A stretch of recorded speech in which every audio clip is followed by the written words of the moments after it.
All right, what's up, everybody? Today is Monday, March 2nd, 2026 already. Thanks for tuning in. For those who don't know, my name's Luther. We're here in the Kansas City market doing real estate. And I'm gonna jump right in to one of my favorite topics, seller financing. All right, so last week I talked about seller financing, why investors may wanna consider doing it, and potentially some ways that they can add it to their business. And I think this will also be helpful for the real estate practitioners. If you're an agent or a lender, or perhaps even a contractor or a property manager, you might be working with investors. You may want to do some investing on your own and you haven't yet, and you're looking at different ways to make that happen. Well, seller financing is a great way to do it. Definitely check out the last video and some of the previous videos that we've done where I talk about opportunities, how you can make seller financing happen, okay, ways that we have structured our seller finance transactions, and then ways to handle seller financing, okay, which leads me to today's topic. I just recently sent out some year-end statements, okay? So for seller financing, each year we send out statements, and it's called a 1098, okay? And it's basically a mortgage statement and an escrow analysis, all right? So one way that I like to look at seller financing, or a way to describe it, is, when people ask, I'm like, okay, it's very similar to a car note, as I mentioned on the last video. And essentially, seller financing is private lending in a certain way, okay? And again, it depends on how you structure it, how you handle things. For most of ours, we've done either some type of true seller carryback, where the seller deeds the property over to the buyer, okay? Or we've done a contract for deed, okay? Which both of those can be considered installment agreements, okay? Depending on how it's structured, okay? Another term for contract for deed is an agreement for sale, okay? And so part of doing seller finance transactions, okay, it's not completely passive, okay? So part of doing seller financing, we have to be mindful about how we handle these, which goes back to the management, okay? So for seller finance transactions, they're not completely passive, okay? But I would venture to say that it doesn't get much more passive, okay, than seller financing when it comes to real estate investing, okay? So a lot of people out there, have different ideas, and assumptions and expectations around what, it is to invest in real estate and how that might actually look. And unfortunately, a lot of us get it messed up, or we get it wrong at the jump. And we, oftentimes get into the mix doing renovation projects, and, we're doing deals in tougher, lower income parts of town. And we're dealing with all sorts of management issues with the tenants and the toilets and so on and so forth. And, we quickly realize that it's not really passive. Well, this is why I push so hard for seller financing, because for me, it's been the most passive way to invest, okay? Besides, if you are gonna just be a backer or a private money lender, that to me may be the most passive way to do real estate, is to be a lender.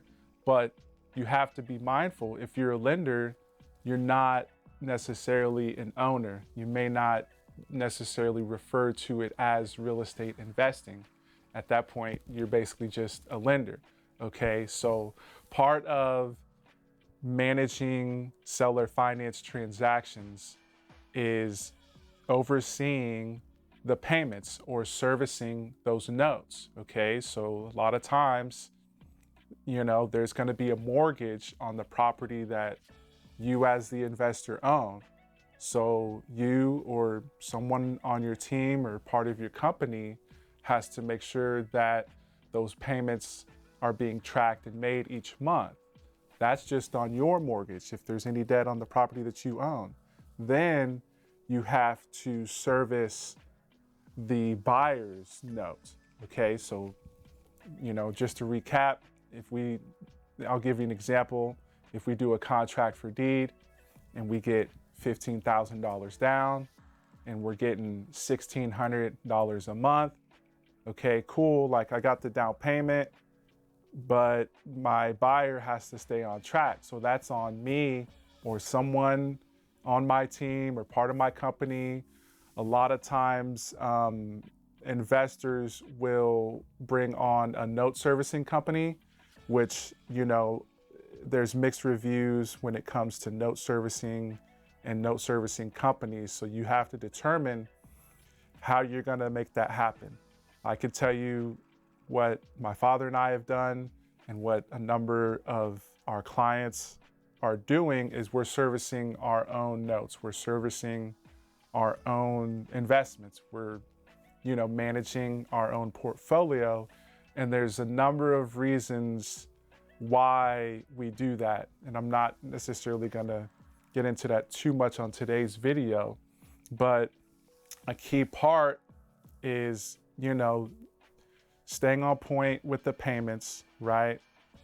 The year-end statements, the 1098s, as I mentioned before, and then communicating with your buyers. Okay, so you got to understand, like, we've been property managers. When I say we, me, my colleagues, my parents, bunch of my associates, we have experience going through the renovation process numerous times, managing rentals of our own or for our clients.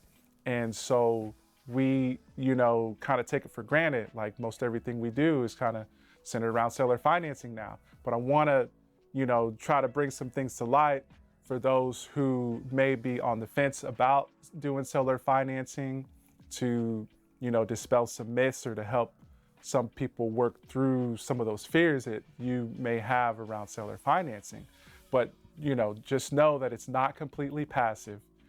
It's good to have someone in-house servicing the notes.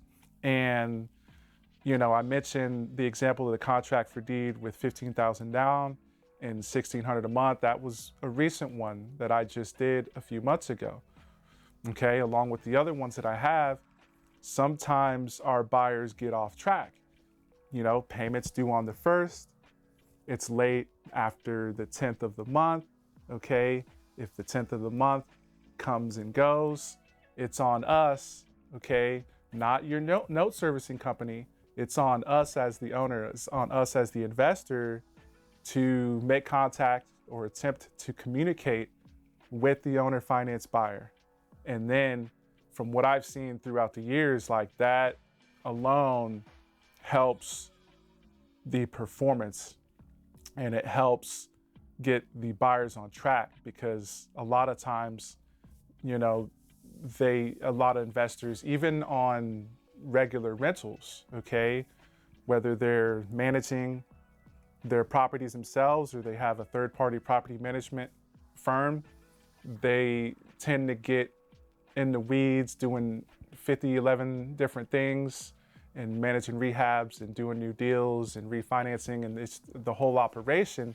It's easy for investors and their property managers to get sidetracked and not make that communication and maybe not, even check on the property. So I know I've talked about it in some previous videos, but, the servicing of these notes or the management of a seller finance deal is critical for the performance. Okay, so just that little communication.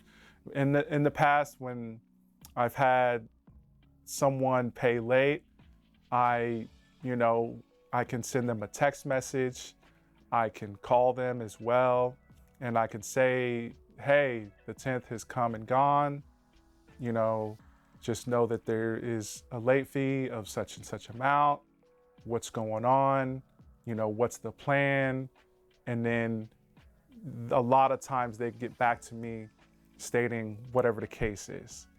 Someone in the family may have got sick, someone, you know, may have got laid off, or in our case, a lot of our buyers are contractors. During the winter months, they may not be doing as much work. Their business may not be generating as much revenue. And so they may communicate that to me, and I may say, hey, what can you pay today or this week? Because I'm afraid if we allow too much time to go on, you may get further behind and it may be more challenging to get caught up. So I'm gonna leave it at that today. Stay tuned. I'm gonna continue the series on seller financing, why it may be beneficial for you as an investor, buying properties, selling properties, okay? And then eventually I'm gonna get into why our buyers are so drawn and attracted to seller financing as a way to get into real estate. But for now, I'm gonna leave it at that. Appreciate you tuning in. If you wanna learn more, feel free to reach out directly, and please check out some of the previous videos. Click the like button, subscribe, and we'll be back for more. All right, take care, y'all.